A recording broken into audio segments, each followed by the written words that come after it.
Good morning. How to steal your dog? Steal a dog. Chapter 9. That night I dreamed Toby was a dog. He sat on the back seat beside me with his head stuck out the window, his ears flapping in the wind. We drove and drove and drove, and then we pulled into a long, winding road that led to a castle. Mama stopped the car in front of our giant front door of the castle and said, "Here's our new house." Toby, the dog, started crying and saying how we wanted to go back home where he belonged. Then I woke up. I peered down at Toby, curled up on the floor of the car, sucking his thumb. It was so hot the windows were steamed up. I rolled my window part way down. Then I leaned back and stared out the lit up sign of the Brushy Creek Lutheran Church. We had gone into that church one time when I was little with my friend Brownke Wickham. We had made May baskets, weaving strips of pink and yellow construction paper in and out, and I had glued pink pipe cleaning handles on mine and filled it with clover leaves for Mama. I remember how on the way home I had been all squished in the back seat beside Ranke's brother, and I clutched that May basket in my lap. I couldn't wait to give it to Mama, even though the clover flowers had wilted and were lying all droopy in the bottom of the basket. But when I got home, Mama and Daddy were yelling at each other and wouldn't even look at me when I tried to show them my May basket. Ranke had moved away to Florida, and now here I was, back here at the very same church, sleeping in my car. When the sun came up, we headed over to Pancake House to wash up and get some toast.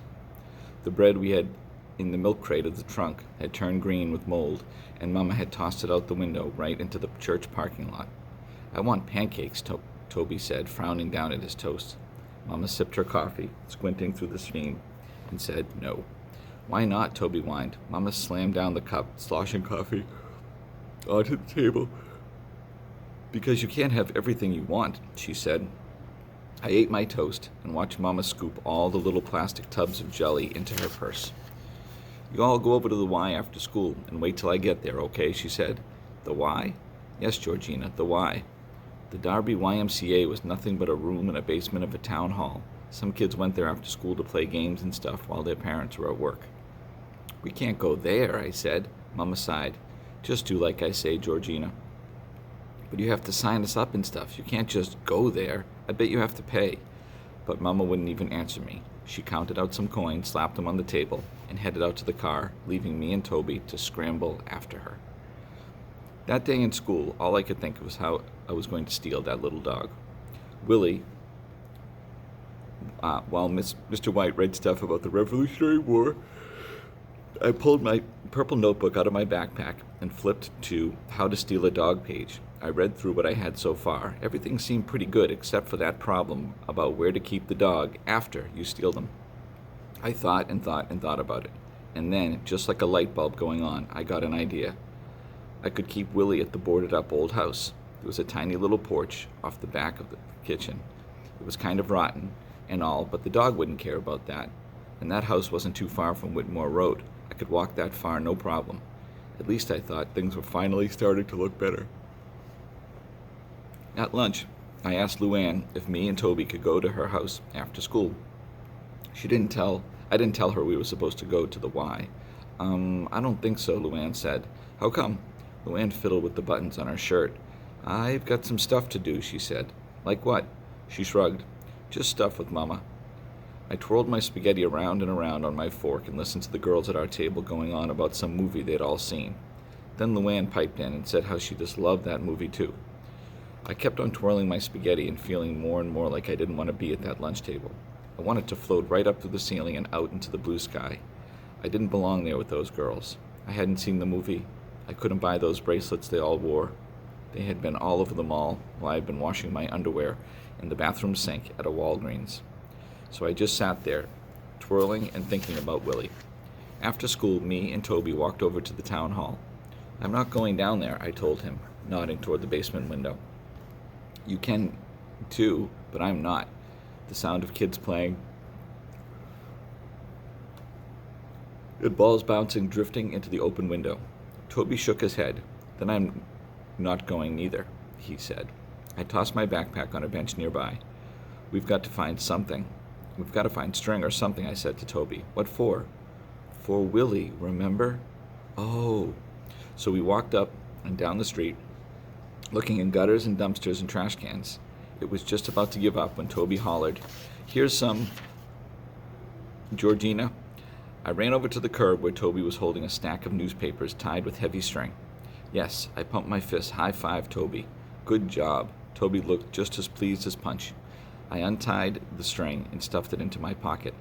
"Let's go back and wait for Mama," I said. It was nearly dark by the time we saw our car coming sputtering up the street toward the town hall, leaving a trail of black smoke behind it.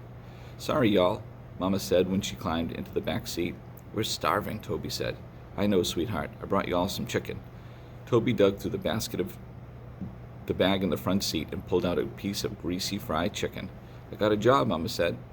I took a piece of chicken and pulled the soggy skin off. "Where?" I said, dropping the chicken skin back in the bag.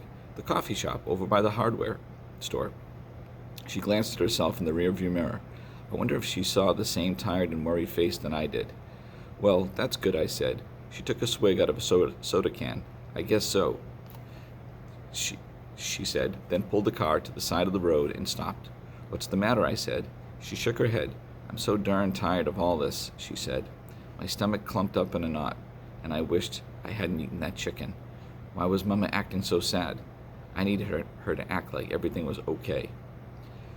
Nobody said anything after that. We just sat there in the car that was our home, crammed in with all of our stuff. The smell of greasy fried chicken hovered in the still air around us. Mama broke the silence when she slapped her hands on the steering wheel and said, "Anyway, so now I'll be at work when y'all get out of school. So come over to the coffee shop and wait in the car, okay?" I ran my dog stealing plans around in my head. That would be perfect. The coffee shop wasn't far from Whitmore Road. I could grab Willie, hide him on the porch of the house, and then get back to the car. No problem. Mama wouldn't even know if me and Toby were there or not. That night, I fingered the string of this in my pocket and watched Mama help Toby with his homework. They huddled together in the front seat of with the flashlight propped up on the dashboard. Shadows danced around the ceiling as they worked. I pulled out my notebook and turned to How to Steal a Dog. I wrote April 14th, and beside that, Step 4, use this list to make sure you're ready to steal a dog. 1. Are you sure you found the right dog? Yes or no? 2. Can you open the gate? Yes or no? 3. Do you have some rope or string? Yes or no? 4. Do you have a good place to keep the dog? Yes or no? I read through each one and put a check mark beside yes each time. After the list, I wrote, "If you can check yes for every one, then you're ready to steal a dog." I thumped the pencil eraser against my teeth. Then I added, "P.S. Remember, you have to wait until nobody is at home at the house where the dog lives. P.P.S. Don't forget your string, rope, or leash." I closed my notebook and pushed it back down inside my trash bag. And when my guilty conscience started hollering at me, telling me I was doing the wrong thing, I pushed that down too. There was no doubt about it.